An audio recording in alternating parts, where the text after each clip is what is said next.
First of all, good morning to all students.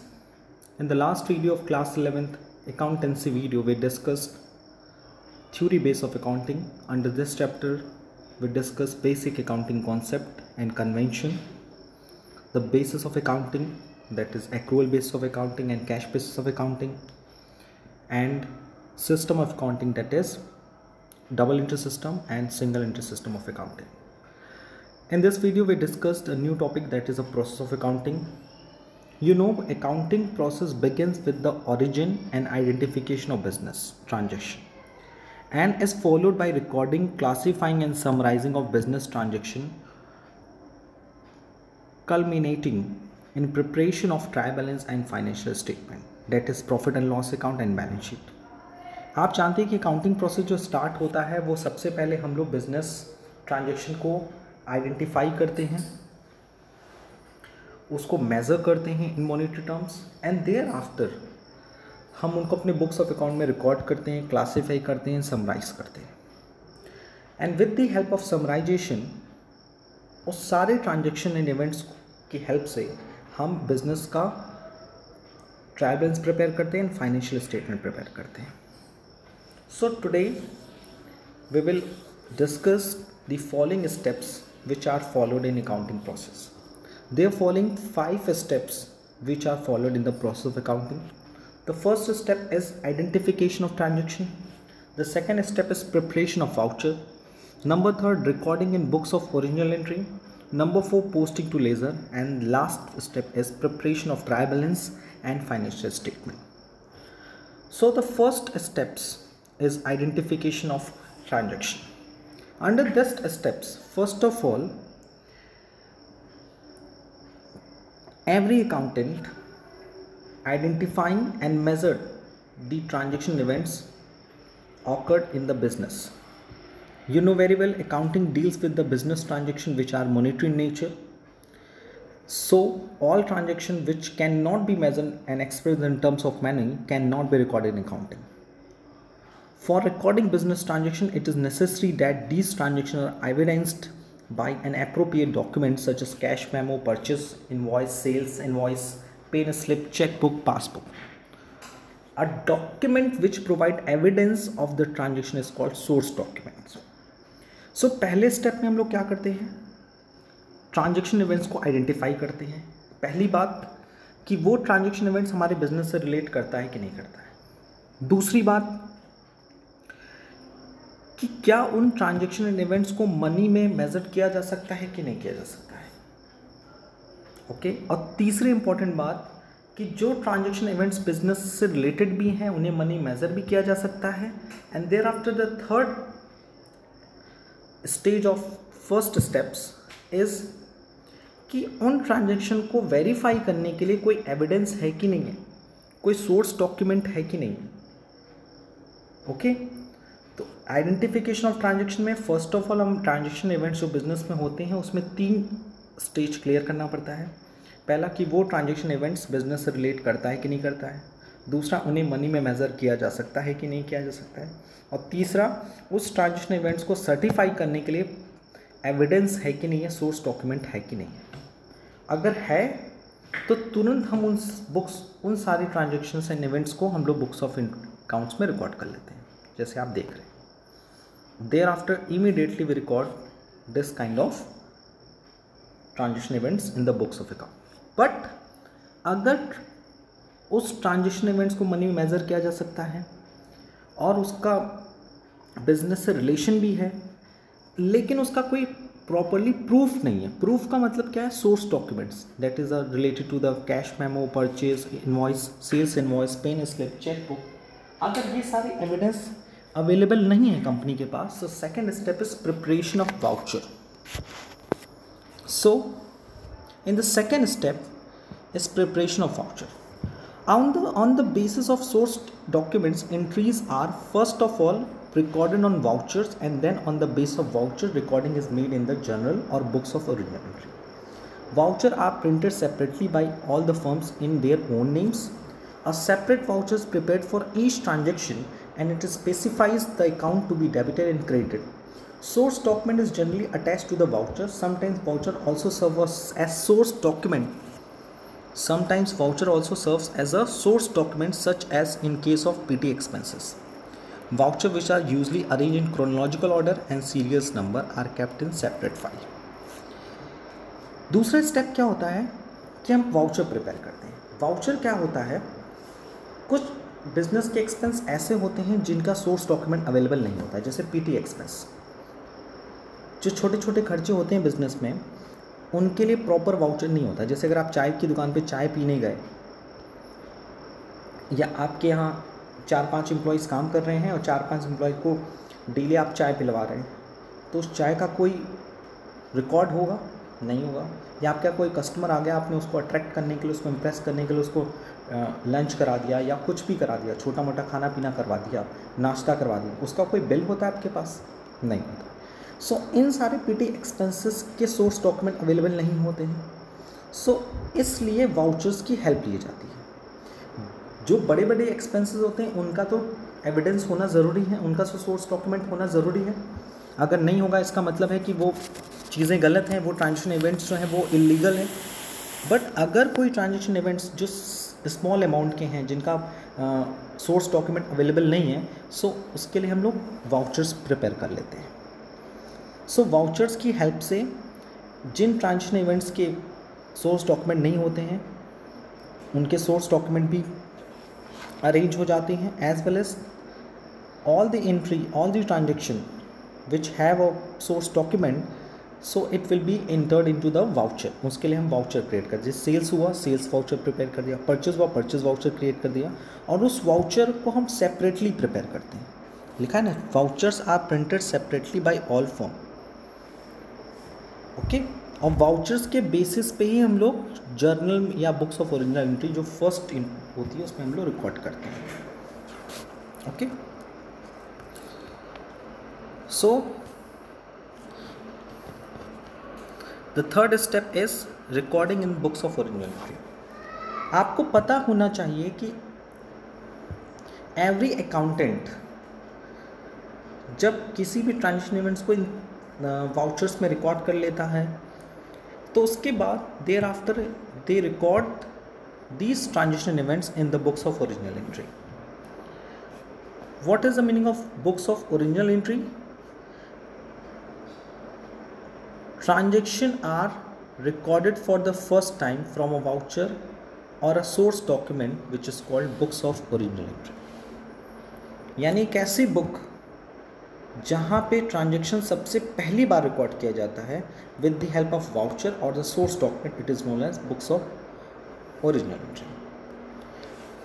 Journal is one of the book of original entry in which transactions are recorded in chronological order according to the principle of double entry system. So first of all, as a recording of the transaction event in the books of account, first of all every accountant must prepare the journal, because journal is one of the book of original entry in which transactions are recorded in a chronological means day by days. यानी 1 जनवरी का पहले transaction record होगा, फिर 2 जनवरी का होगा, फिर 3 जनवरी का. डे टू डे हम ट्रांजेक्शन उसमें रिकॉर्ड करते हैं, and on the basis of double entry system. Okay. But when the size of business is a small one, it may be possible to record all the transaction in the journal. यानी जब business का size जो होता है वो छोटा है, छोटा सा बिजनेस है, तो वो जर्नल प्रिपेयर कर सकता है ईजिली, क्योंकि एक दिन में 10-15 ट्रांजेक्शन हो गए तो वो ईजिली रिकॉर्ड कर लेगा. लेकिन जो बड़े बड़े ऑर्गेनाइजेशन है जहाँ पे एक दिन में 100, 150, 200, 300 ट्रांजेक्शन हो रहे हैं, 500 हो रहे हैं ट्रांजेक्शन, सो क्या वो अपने बुक्स ऑफ ओरिजिनल एंट्री में रिकॉर्ड्स कर सकता है? नहीं कर सकता. सो उसके लिए जर्नल की जगह एक और ऑप्शन दिया गया है, दिस इज सब जर्नल्स और special journals. How? But when the size of the business grows and the number of transaction is very large, journal is divided into the number of books called sub-journal or special journal. So you know very well what is the books of original entry? The book in which transactions are recorded for the first time from the voucher or the source document. Journal and sub-journal and a special journal are the example of the books of original entry. Journal is suitable for the Small business organization and special journal and sub journal are suitable for the big enterprises, large enterprises. And दोनों ही books of original entries जो हैं वो सारी की सारी हम लोग क्या करते हैं, डबल एंट्री सिस्टम के बेसिस पे ही रिकॉर्ड करते हैं, as well as chronological order पे रिकॉर्ड करते हैं। दो चीज़ें याद रखिएगा, चाहे वो स्पेशल जर्नल्स हों, सब डिवाइडेड जर्नल्स हों या जर्नल्स हों, उन सबको हम दो बातों को ध्यान में रखते हैं। First of all the transaction will be record in the chronological order as well as on the basis of double entry system. Okay, thereafter the next step is posting to ledger. आपने definition पढ़ा था, recording, classifying and summarizing. So laser is an example of classification.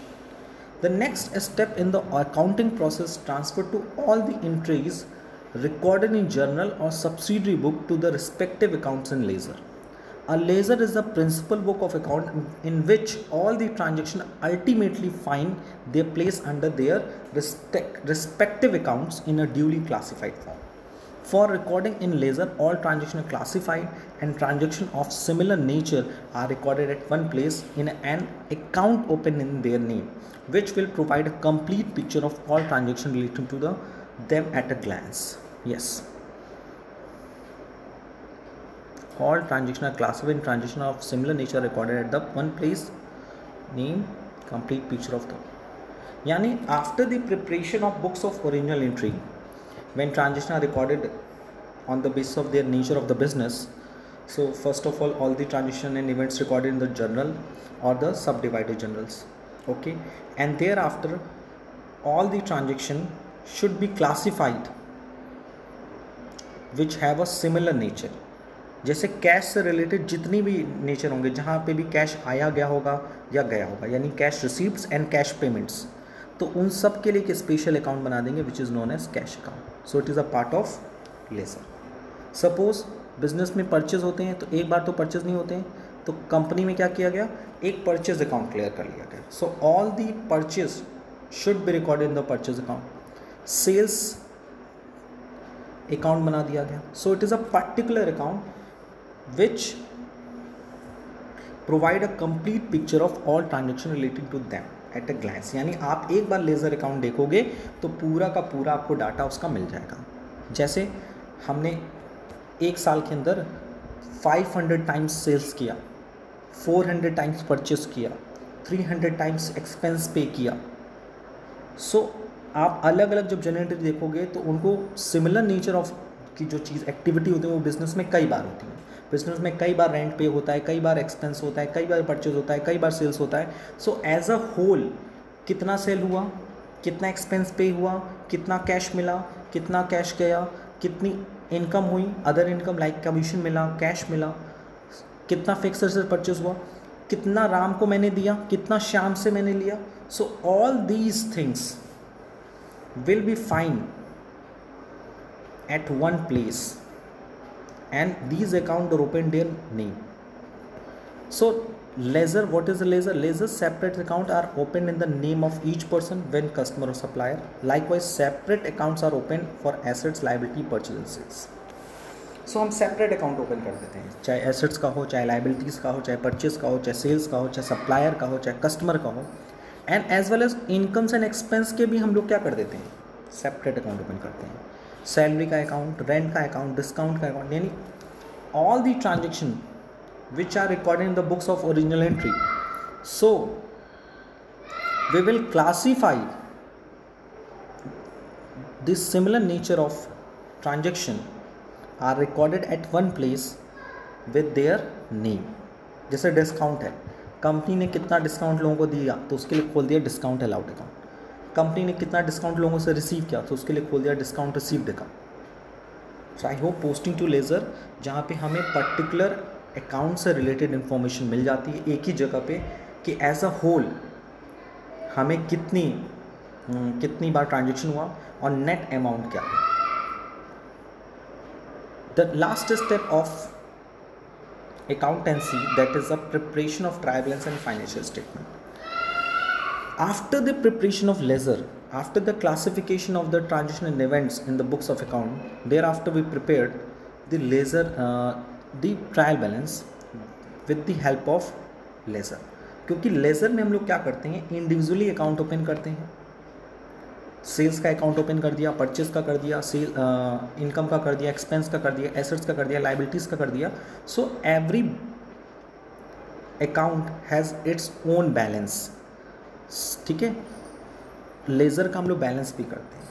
ठीक है, हमने Ram account बनाया, Shyam account बनाया, assets account बनाया, liabilities account बनाया, एक्सपेंस अकाउंट बनाया, इनकम अकाउंट बनाया, परचेज अकाउंट बनाया, सेल्स अकाउंट बनाया, सारी चीज़ें मैंने, कैश अकाउंट बनाया, सबका मैंने क्या कर दिया, अलग अलग से बैलेंस कैलकुलेट कर दिया.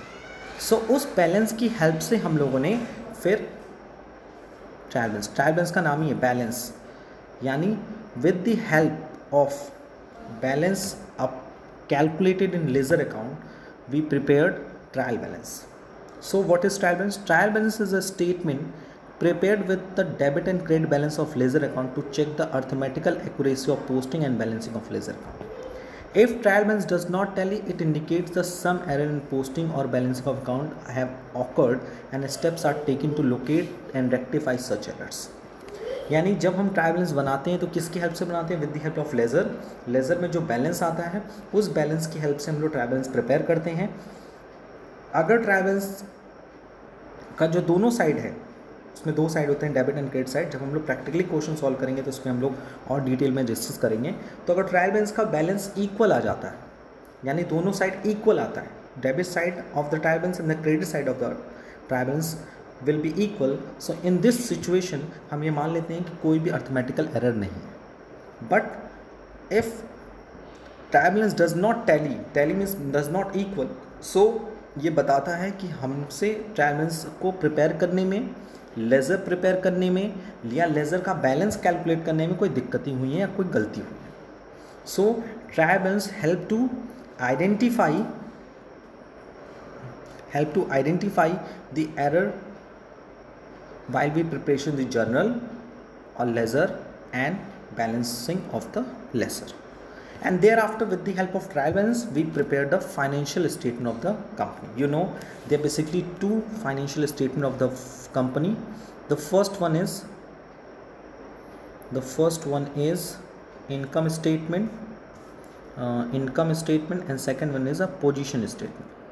Income statement क्या होता है, at the end of every accounting period company must prepare their financial statement at the end of their accounting period. Income statement includes a profit and loss account, whereas a positional statement includes the balance sheet. क्योंकि you know very well कि at the end of particular accounting period every firm wants to know their profit or loss of the company. So that's why they prepared profit and loss account of the company. And as well as company wants to know their assets and liability at the end of the particular year, so they will prepare a balance sheet of the company. So financial statement is the last step of the accounting process. और उसके बाद start होता है हमारा communication, क्योंकि with the help of financial statement हम different related users को, चाहे वो इंटरनल हो चाहे एक्सटर्नल को, उनको बिज़नेस से रिलेटेड इन्फॉर्मेशन सर्कुलेट करते हैं कि बिज़नेस को प्रॉफिट हो रहा है कि लॉस हो रहा है, बिज़नेस की एसेट्स क्या है, लाइबिलिटीज़ क्या है, कैपिटल क्या है. All the information which will be enclosed in this financial statements. So we will discuss in today's topic, that is they are basically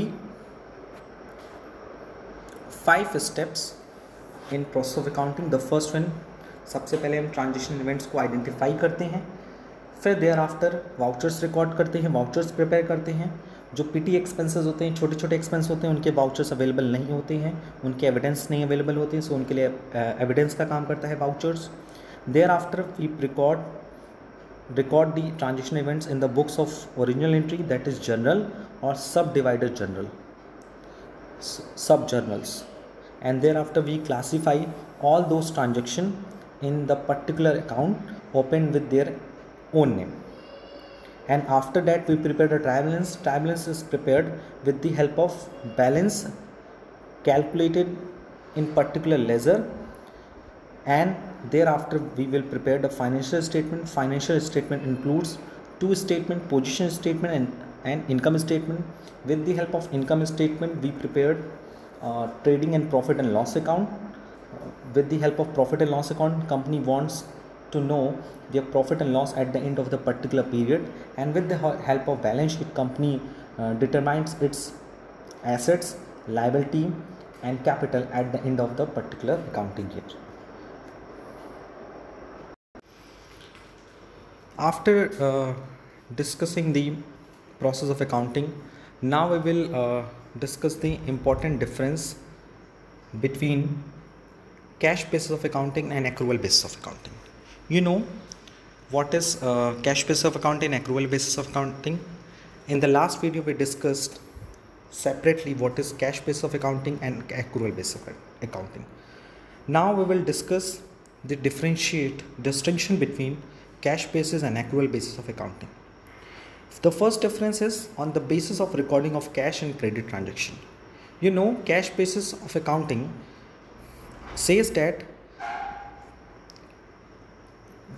transaction events records only when there is a cash movements, there is an inflow of cash or outflow of the cash.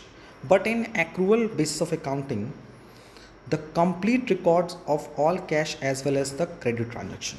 So पैसा आए या जाए, transaction को record तो करना ही करना है, उसके साथ साथ पैसा आए या ना आए उसको भी हमें रिकॉर्ड करना है.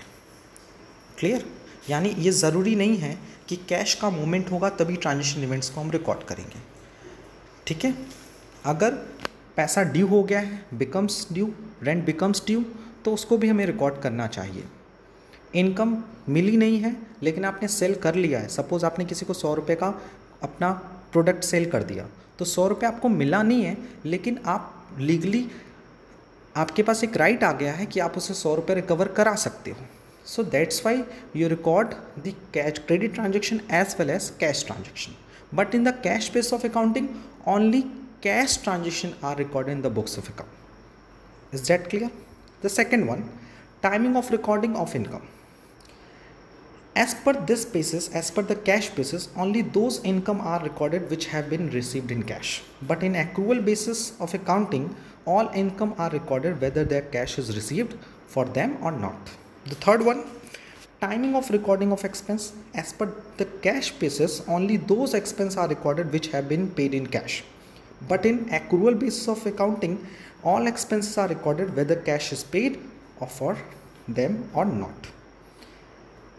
The fourth basis is outstanding expense, prepaid expense, accrued incomes and income received in advance.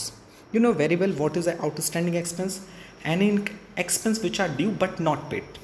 Suppose आपने को 100 रुपये देना था फरवरी में लेकिन आपने नहीं दिया, तो February at the end of the February वो आपके लिए क्या बन जाएगा? Outstanding expense. What is prepaid expense? Any expense which are paid in advance.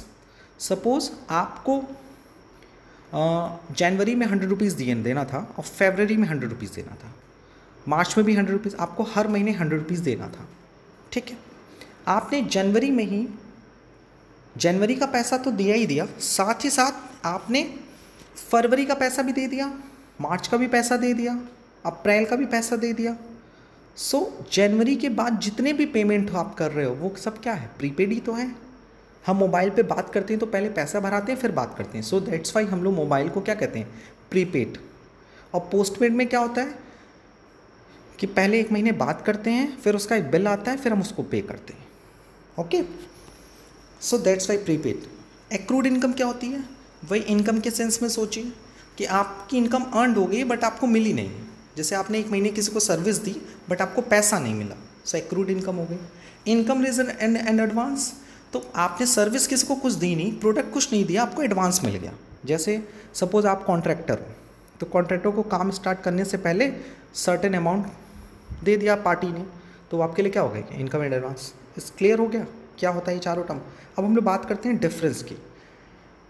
Cash basis does not take into consideration outstanding, prepaid, accrued and income received and advance. इन सब चीज़ों से कोई लेना देना नहीं होता है कैश बेस, क्योंकि सिर्फ उस पर मतलब होता है कैश मूवमेंट का, कैश पे हो रहा है कि नहीं हो रहा है, तभी हम ट्रांजेक्शन इवेंट्स को रिकॉर्ड करेंगे। कोई प्रीपेड, कोई आउटस्टैंडिंग, कोई एडवांस इनकम, कोई एक्रूड इनकम का कॉन्सेप्ट नहीं होता। But as per the accrual base of accounting, क्योंकि इसमें कैश ट्रांजेक्शन को तो रिकॉर्ड किया ही जा सकता है, जी किया ही जाता है, as well as credit transaction को भी रिकॉर्ड किया जाता है। That's why all 4 factor should be included in the books of account. Legal position की बात करें तो as per the companies act 2013, cash base of accounting is not recognised but accrual base of accounting recognised under the companies act. So आपके मन में ये प्रश्न आ रहा होगा कि सर जब हम क्वेश्चन सॉल्व करेंगे, जब हम प्रैक्टिकली अकाउंटेंट बनेंगे या इन फ्यूचर चार्टर्ड अकाउंटेंट बनेंगे, कॉस्ट अकाउंटेंट बनेंगे या किसी फर्म का डाटा प्रिपेयर करेंगे, फाइनेंशियल स्टेटमेंट प्रिपेयर करेंगे, तो हम कौन सा बेस ऑफ अकाउंटिंग प्रिपेयर करेंगे? सिर्फ तभी ट्रांजेक्शन इवेंट्स को रिकॉर्ड करेंगे जब कैश का मूवमेंट होगा, या कैश मिले या ना मिले सारी ट्रांजेक्शन इवेंट्स को रिकॉर्ड करेंगे? तो आपको आपका आंसर खुद मिल जाएगा, क्योंकि कंपनीज एक्ट 2013 ने क्लियरली बोला है कि every accountant must follow the accrual basis of accounting.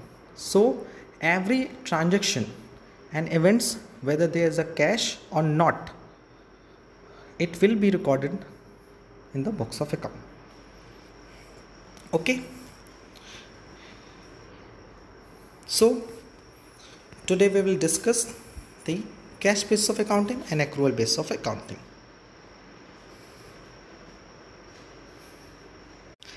At the end of the chapter number 2, that is theory base of accounting, एक टॉपिक बच गया था, लास्ट टॉपिक, वो था the difference between accounting concept and accounting convention. So let's we study what are the differences between accounting concept and accounting convention. You know very well, various professionals have given a various types of basic accounting concept. There are basically 13 accounting concept, but out of them some are the accounting concept and some are the accounting convention. So what are the basis to differentiate between the accounting concept and convention? So on the basis of legal position, accounting concept have legal acceptance, but accounting concept are guidelines based upon custom or uses or general agreement. जो concept जो होता है उसे legal रूप से मान्यता मिली हुई है, यानी मान्यता का मतलब क्या है कि उसे एक्सेप्ट करना ही करना है, आप उसको रिजेक्ट नहीं कर सकते। बट कन्वेंशन के साथ क्या है कि ये एक जनरल गाइडलाइन है जो ज़्यादातर लोगों के द्वारा फॉलो की जाती है। Okay, an accounting concept on the base of recording, accounting concept are the basic assumption on the base of which transaction recorded and accounts are maintain. जो अकाउंटिंग कॉन्सेप्ट्स होते हैं वो ट्रांजेक्शन को रिकॉर्ड करने के लिए एक वेरी बेसिक असम्पशन है, इसीलिए उनको लीगल दर्जा मिला हुआ है कि आपको इसको मानना ही मानना है। But accounting convention are the following in the preparing the profit and loss and the balance sheet. But convention जो है वो रिकॉर्ड करने के लिए नहीं यूज़ किए जाते हैं, बल्कि प्रॉफिट एंड लॉस कैलकुलेट करने के लिए आते हैं। जैसे एक एग्जांपल मैं लेता हूँ, money measurement concept. So it is a concept. Matching concept is not a concept, it is a convention, because it helps to preparing the profit and loss account and the balance sheet. Okay, dual aspect system, it is an example of accounting concept, but एक और मैंने आपको बताया था cost concept, going concern concept, these are the example of accounting convention. On the next one is significance, these are the uniform set of rules usually follow in the recording of the transaction, but these are not so important as accounting concepts. अगर हम comparison करें तो concept ज़्यादा important है as compare to the accounting convention. The next one, role of personal there is a no role of personal judgment of individual bias in the following the accounting concept, but in case of accounting convention personal judgment may be play a critical role in the adoption of accounting convention, क्योंकि there is a no legal foundation to follow such kind of convention. Uniform adoption, there is a uniform adoption of accounting concept in different enterprise. There is a no uniformity in the adoption of accounting convention in the various enterprise. यानी कि अगर आप accounting concept नहीं मानेंगे, आप उसको follow नहीं करेंगे, तो कभी भी आपके फाइनेंशियल स्टेटमेंट में यूनिफॉर्मिटी नहीं आ पाएगी, कंसिस्टेंसी नहीं आ पाएगी. इसीलिए उसको लीगली बाउंड किया गया है कि कॉन्सेप्ट तो आपको मानना ही मानना है. बट कन्वेंशन के साथ ये कहा गया है कि अगर आप उसको नहीं मानते हैं, फॉलो नहीं करते हैं तो कंपैरेबिलिटी में, यूनिफॉर्मिटी में उतना ज़्यादा फर्क नहीं आएगा. Okay, so these are the 5 difference between accounting concept and accounting convention. So आज के वीडियो में हम लोगों ने डिस्कस किया 3 important points. The first one is process of accounting which includes 5 steps. Thereafter we discussed the difference between cash base of accounting and accrual base of accounting, और ये भी जाना कि according to Companies Act 2013 accrual base of accounting को follow किया जाता है, cash base of accounting practically में एग्जिस्ट नहीं करता है. वहीं उसके साथ साथ हम लोगों ने डिस्कस किया the difference between accounting concept and accounting convention. Accounting concept have a legal acceptance, whereas accounting convention is based upon the customs, general guideline and general agreements.